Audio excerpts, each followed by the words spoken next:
Hey guys, I'm back to talk to you about another video about Kingdom Hearts Dark Road. So, right now I know you see a picture of Xehanort, so don't worry. The video is going to be mostly about him anyway. Let's turn it. Alright, there we go. So, Xehanort is the icon of this entire story. He is the protagonist, should I say? Or it's not the antagonist because he's not hurting anyone, so yeah.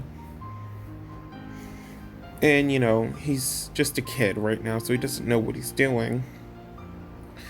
But still can't get over him holding the chess piece of Xemnas.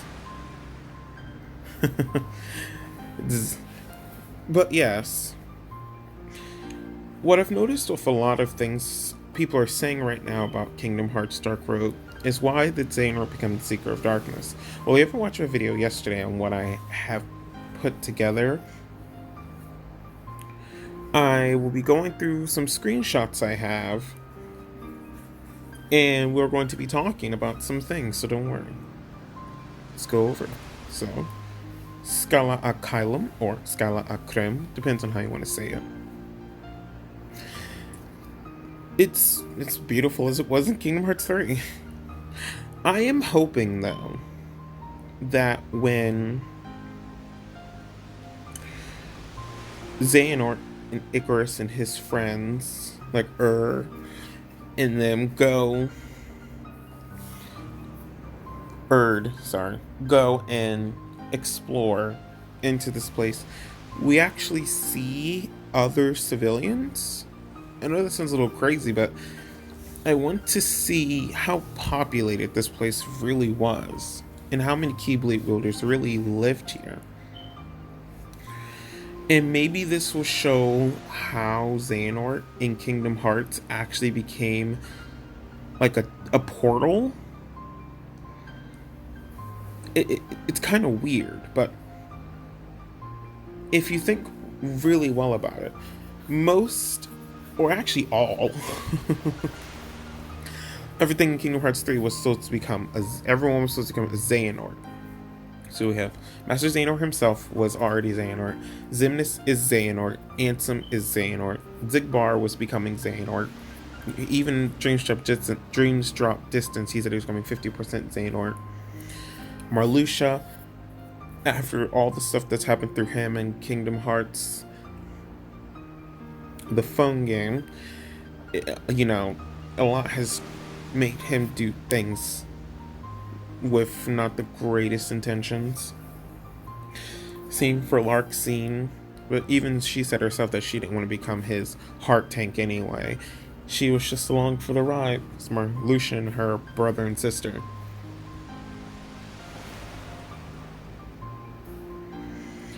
So, it's a little weird though, because the only thing I've ever wanted to talk about, and we'll be talking about that soon, is that everyone had an X in their name because of Xehanort. We're going to actually talk about why Vanitas didn't have an X in his name in one video that I'll be doing. So get ready for that, guys. But Scala Akylum is as beautiful as it ever has been. This is the classroom. I talked about this in yesterday's video as well. That is where Xehanort and Master Icarus play chess. That's where his friends will be sitting around, learning from the teacher, and all those other interesting things that they'll be doing. I've pointed out that, I haven't pointed out, but that book down there, this one, kind of looks like the book that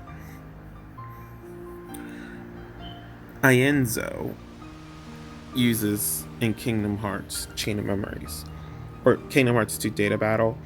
Oh, if you don't know who Ienzo is, it's Zexion. The book kind of looks exactly like it a little, but I don't think they have nothing to correlate with each other. But this place is as beautiful as they showed in Kingdom Hearts 3.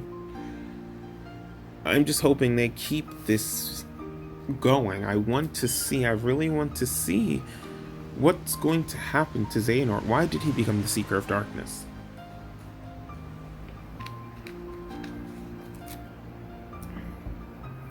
And which is interesting about that, actually, is that Xehanort didn't get the title of Seeker of Darkness until he became Ansem.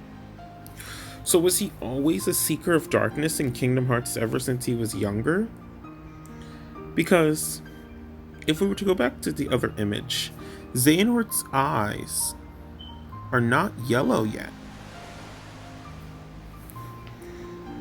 Which is interesting because they aren't yellow. They aren't tinted the color of evil.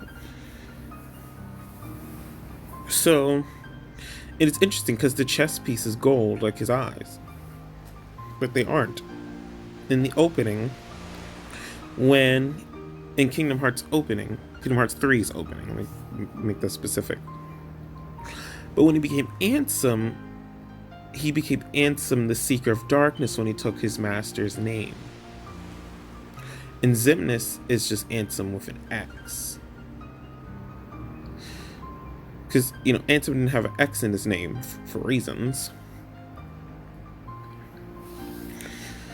He took his master's name to, get more of his stuff going, more of the projects and everything. He quit. So, when did Xehanort become a Seeker of Darkness? What age do we all think that would have started? When he met the Master of Masters? No. Actually, I have a better idea. Right here. That is Ansem. That's Ansem before he possessed Riku. The weird part about it, though, is that I've always wanted to think about so many things about Ansem. He's such an interesting character. Because just like in Kingdom Hearts Dreams Drop Distance, Xehanort said himself to Sora, I didn't know I was talking to just a me, but from the future. And Xehanort went to different distant past to get other people that have died in the organization and brought their hearts to the future and put them in replicas. And if you think about it, Ansem only became, his normal self looking like Ansem once he possessed Riku, because that's when Riku gave him the power to look like what he's supposed to. Which is still so interesting because Riku was born with white hair. And we know if you become possessed by Xehanort, you gain white hair. So, I never really got the fact that Riku always had white hair. So was he always a candidate for Xehanort? In this game, will we see Ansem talk to Xehanort about Riku? Riku being the one that he's going to try to possess and take? Because I actually have some things I want to talk about in Kingdom Hearts 3 of Ansem's death scene. Because this is pretty interesting. Literally, it says sometimes all it takes is a single step. And that's the same thing Riku did. He said he wasn't afraid of the darkness and took a single step. And he got everything he needed from Ansem, he said, to become strong enough to leave the island and live a life that he's wanted to see.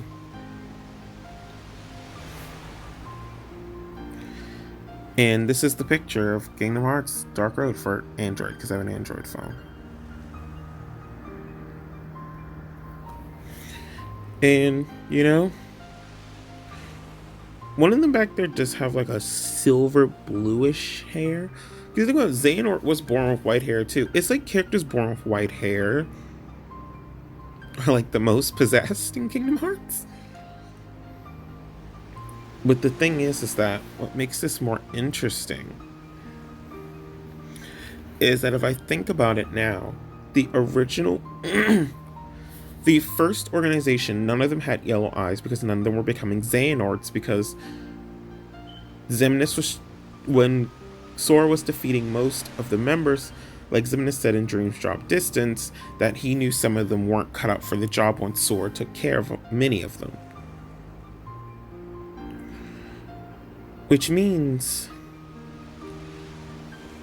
why? After all that time, from 358 over 2 days, or slash 2 days,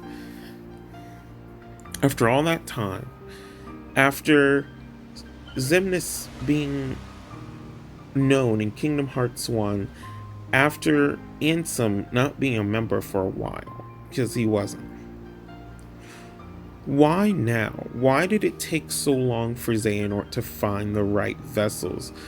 Is there a standard to that vessel? And that's what I'm trying to think to myself now. Do they have to be as strong or stronger than young Xehanort? Or equal to him at least? Because it's surprising that when young Xehanort when he became Seeker of Darkness, that means it's gonna be also talking about when he took over Terra's body.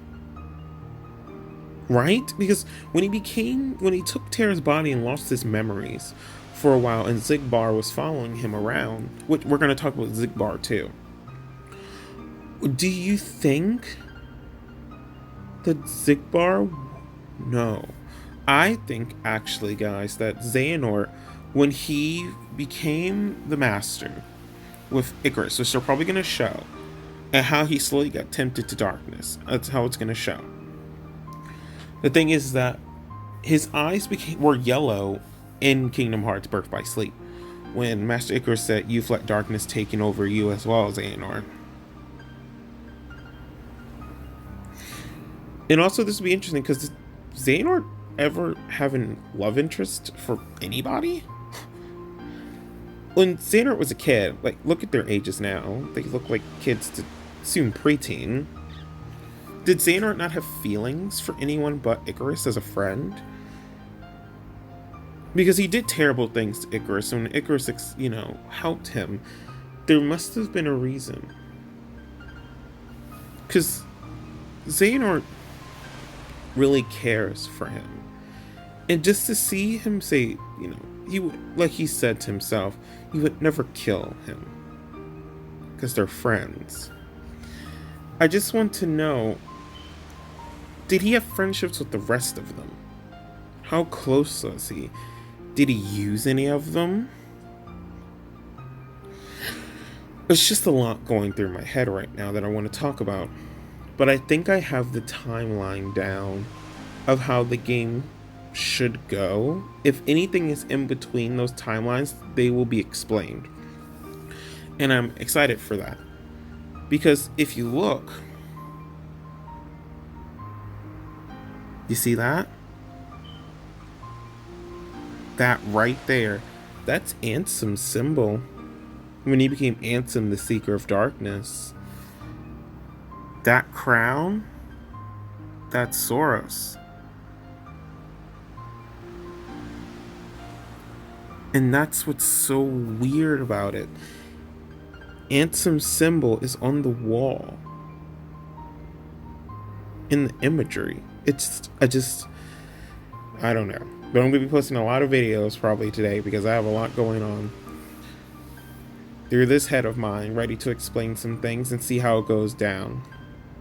But thank you all for watching. Please like and subscribe. And if you have any